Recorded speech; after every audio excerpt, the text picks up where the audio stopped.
लगभग 50 साल पहले मैंने एंथ्रोपोलॉजी पढ़ी थी।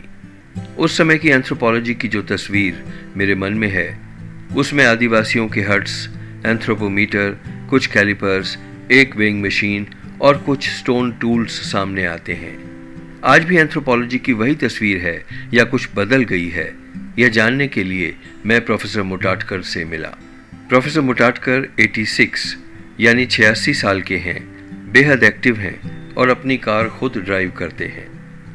Professor Mutatkar Indian association of human behaviour के चेयरमैन हैं, society of Indian medical anthropology और यूनाइटेड इंडियन एंथ्रोपोलॉजी फोरम के पेट्रन हैं, सावित्री बाई फुले पुणे यूनिवर्सिटी की रिसर्च एथिक्स कमेटी के चेयरमैन हैं। प्रोफेसर मुटाटकर 1959 से 1995 तक यूनिवर्सिटी फैकल्टी मेंबर रहे। प्रोफेसर मुटाटकर सावित्री बाई फुले पुणे यूनिवर्सिटी के एंथ्रोपोलॉजी डिपार्टमेंट के पहले हेड थे और interdisciplinary school of health sciences के पहले डायरेक्टर थे।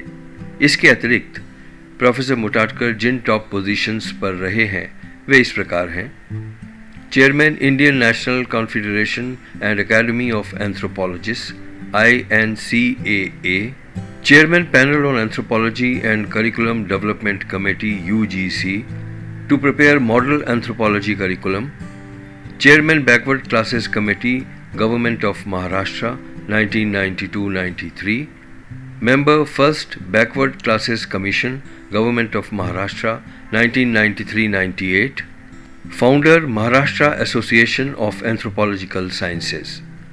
इसके अतिरिक्त प्रोफेसर मुटाटकर को अनेकों पुरस्कार मिले हैं, बहुत सारी किताबें लिखी हैं।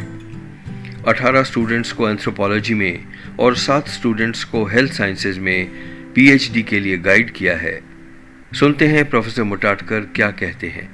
तो ये जो एंथ्रोपोलॉजी है, science of man in totality, मानव ज्ञान, जिस तरह से पिछले 100 साल में भारत के यूनिवर्सिटीज़ में पढ़ाया गया है और कुछ हमारे यहाँ के जो सीनियर लोग इंग्लैंड वगैरह में जाके पढ़ के आए हैं, तो वो जो है जिसमें किसी आदिवासी क्षेत्र में जाके उनका वर्णन करना, उनके रीति रिवाज लिखना, उनके फोटोग्राफी करना, ये बात अब नहीं रही है।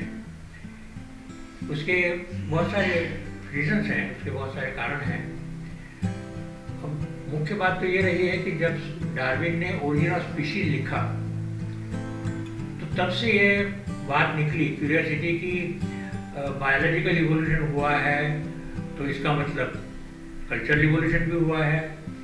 हमारी जो संस्थाएं हैं, विवाह संस्था है, परिवार संस्था है, धर्म है, इसका भी हुआ है। तो इसको कैसे निकाला जाए, इसका अध्ययन कैसे किया जाए? तो ऐसे कौन सी समाज है, ऐसे कौन से लोग हैं जहाँ हम जाके इसका अध्ययन कर सकते हैं? तो वो लोग जो हैं वो आइलैंड सोसाइटीज़ में गए, जहाँ मजे की बात यह है कि शिप जो है जहाज साल में एक बार ही जाता था, तो जहाज से गए, उतर गए और फिर अगले साल ही जो है वो वापस आ सकते थे। तो एक साल वहाँ आदिवासी के गांव में रह के, या जिनको ट्राइब बोलते हैं, प्रिमिटिव बोलते हैं, उसके गांव में रह के सारा अध्ययन किया। ये हमारा क्लासिकल एंथ्रोपोलॉजी रहा है। अब ये बात है कि अब वो जो आइलैंड सोसाइटीज हैं वो सॉवरेन नेशंस हो गई हैं ब्रिटिश कॉमनवेल्थ के अंडर। अपने यहाँ जो एशियन गेम्स हुआ था उसमें सब वो खिलाड़ी जो है अपने अपने झंडे लेके निकले थे, थोड़े थोड़े होंगे। तो ये बदलाव जो आया है, और भारत जैसे देश में जिसकी सभ्यता हजारों साल से है, और फिर भारत स्वतंत्रता हो गई, अब हम अमृत महोत्सव मना रहे हैं, 75 साल हो गए हैं। तो ये सवाल उठता है कि अभी एंथ्रोपोलॉजी कैसे बदल गई है, कैसे बदलना चाहिए, या हमारी क्या जिम्मेवारी है हमारे समाज के लिए। और हमारे समाज में भी जो आदिवासी समाज है, भारत के लेवल पे 8% ट्राइबल पॉपुलेशन है, महाराष्ट्र में 9% ट्राइबल पॉपुलेशन है, ट्राइबल स्टेट्स हैं हमारे यहाँ। तो ये सारी जो चीज़ें हैं, और हमने जो संविधान बनाया है, कॉन्स्टिट्यूशन बनाया है, उसमें हर एक को एक वोट दिया है। तो इसका मतलब ये है कि सब एक साथ होना चाहिए। और हमारी कॉन्स्टिट्यूशन की शुरुआती जो प्रियम्बल होता है, we the people of India. तो ये जो सब लोग जो है आदिवासी वगैरह जो है ये सब we the people of India हैं। तो नेचुरली उनका विकास कैसे होना चाहिए, वो सबके साथ कैसे आना चाहिए, इसके तरफ जब हम ध्यान देते हैं तो कितना बदलाव आया है या उस बदलाव में एंथ्रोपोलॉजी का क्या रोल रहा है या रह सकता है, ये सब बातें आती हैं। तो इसका हमको जो है वो विचार शुरू हो गया है अभी, मगर तब भी इसमें काफ़ी कठिनाइयाँ हैं। अब जब हम ये देखते हैं कि भारत में एंथ्रोपोलॉजी डिपार्टमेंट 1920 साल में कलकत्ता यूनिवर्सिटी में शुरू हुआ, वैसे ही जो पहली जो किताबें निकली जिसका बड़ा बोलबाला है, जैसे मेलिनोवस्की ने ट्रायोप्रोग्रीन आइलैंड्स के ऊपर किताब लिखी और रेडक्लिफ ब्राउन ने अंडमान आइलैंड्स के ऊपर किताब लिखी, वो 1922 में पब्लिश हुई दोनों किताबें। अब 2022 चल रहा है, कहना उन किताबों को 100 साल हो गए, जो हमारा है मॉडल रहा है अध्ययन का। मगर अब जो है हमारे सामने बात आती है कि हमारे आदिवासी मंत्री हैं, आदिवासी विकास परिषद है और आदिवासी राज्य हैं, आदिवासी गवर्नर हैं, तो और आदिवासी विकास के लिए, विकास क्षेत्र के लिए बहुत बड़ा निधि है। तो ये जो बातें हैं इसमें क्या क्या बातें हुई है, सिर्फ आदिवासी विकास का सवाल नहीं है। मानव विज्ञान जो है वो सर्वोत्कृष्ट होलिस्टिक साइंस होने की वजह से एक बहुत बड़ा जो उसका योगदान रहा है और बढ़ रहा है वो हेल्थ के फील्ड में है। क्योंकि स्वास्थ्य जो है, अब जैसे हम हमारी संस्कृति की परिभाषा है, संस्कृति में सभी चीज़ें आती हैं, तो हमारी जो स्वास्थ्य की जो बातें हैं वो भी संस्कृति का अंग है। हम क्या खाना खाते हैं, किस खाने को हम अच्छा समझते हैं स्वास्थ्य के लिए, किसको बुरा समझते हैं, जब प्रेग्नेंट औरत होती है उसको क्या खाना चाहिए, क्या नहीं खाना चाहिए, ये सारी जो बातें हैं, या जड़ी बूटियाँ जो है हमारे आदिवासी लोगों में जो इंडिजिनस नॉलेज बोलते हैं, वैदू है, दाई है, उनको मेडिसिनल प्लांट की जितनी जानकारी है वो उसको ध्यान में रखते हुए आज हमने जो कम्युनिटी डेवलपमेंट 1922 में शुरू किया और उसके वजह से सारे एरिया में प्राइमरी हेल्थ सेंटर्स शुरू किए, ट्राइबल एरिया में भी शुरू किए प्राइमरी हेल्थ सेंटर्स। अब अगर प्राइमरी हेल्थ सेंटर्स का लाभ कितना आदिवासी ले पाते हैं, नहीं ले पाते हैं, क्यों नहीं ले पाते हैं, ये भी कार्य क्षेत्र जो है ये सब मानव विज्ञान में आ जाता है और इसके तरफ हम लोग ध्यान देते हैं।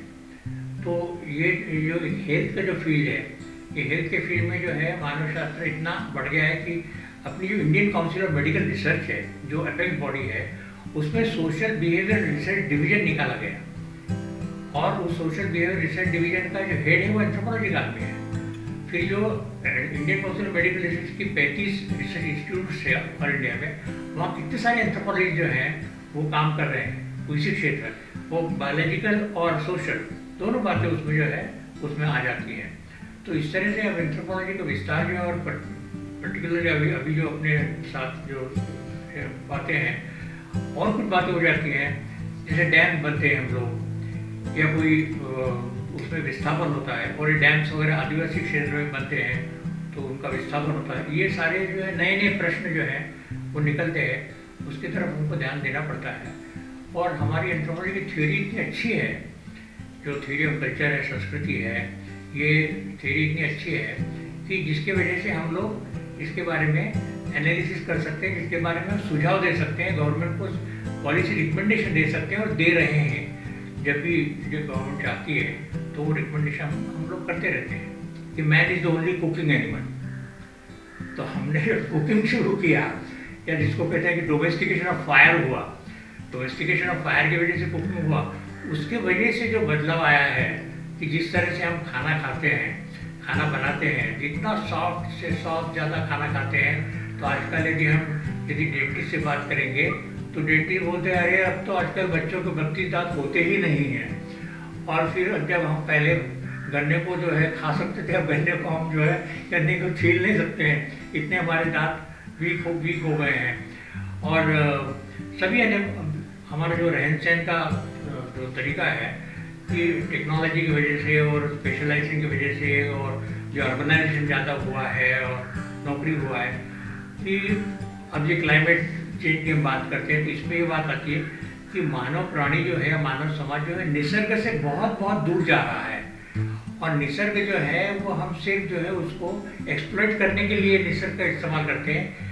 मगर आदिवासियों की बात करेंगे तो आदिवासी जो है वो निसर्ग से अभी भी जो है सिम्बायोटिक रिलेशनशिप में रहता है। और इसके बारे में बहुत सारी यानी बातें हैं। जब हम आदिवासी के घर में आज भी चले जाएंगे और बात करेंगे तो उसके घर में कौन सी चीज़ें, क्या चीज़ें, खान पान का सवाल जो है, उसके आसपास का जो निसर्ग है वहाँ से कितनी चीज़ें वो लेता है। और उसकी फिलॉसफी भी ये है कि जिसको बोलते हैं कि वो अपने इस्तेमाल के लिए लेता है, नॉट फॉर, जिसको हम कहते हैं ना philosophically, only for need not for greed. इस तरह से आदिवासी की संस्कृति की फिलॉसफी है। फिर हमारे जो आदिवासी एक्टिविस्ट है वो ये भी बोलते हैं, यानी वो बात दूसरी है कि आदिवासी समाज में जो एक बहुत बड़ी विशेषता है वो ये है कि आदिवासी महिला के ऊपर आदिवासी पुरुष कभी भी जो है मोलेस्टेशन या कोई भी ज़बरदस्ती नहीं करता है। हमारा मानव विज्ञान का जो करिकुलम पहले का रहा है उसमें हमने काफ़ी तब्दीली करने की कोशिश की है। जैसे 2001 में यूनिवर्सिटी ग्रांट कमीशन ने मॉडल करिकुलम बनाया और उसमें बातें आई हैं, मगर तब भी जितना एप्लीकेशन ऑफ एंथ्रोपोलॉजी होना चाहिए, एप्लाइड एंथ्रोपोलॉजी होना चाहिए, उतना अभी भी नहीं हो रहा है। और बायोलॉजिकल एंथ्रोपोलॉजी और कल्चरल एंथ्रोपोलॉजी का आपस में समन्वय होना चाहिए, वो भी नहीं हो रहा है और उसकी बहुत ज़्यादा ज़रूरत है। एक मेडिकल एंथ्रोपोलॉजी का स्पेशलाइजेशन अच्छा हो गया कि जिसमें बायोलॉजिकल कल्चरल एंथ्रोपोलॉजी दोनों जो है एक साथ आ जाते हैं। तो इसीलिए मैंने जो ICMR का उदाहरण दिया कि जो वहाँ एक दरवाज़ा खुल गया है, एक विंडो खुल गई, बोलिए। कितना अच्छा होता यदि एंथ्रोपोलॉजी हमारे अतीत की कड़ियों को जोड़ने के साथ साथ यह भी हमें सिखाती कि इंसान के रूप में जन्म लेने के बाद हमें इंसान की तरह कैसे जीना चाहिए।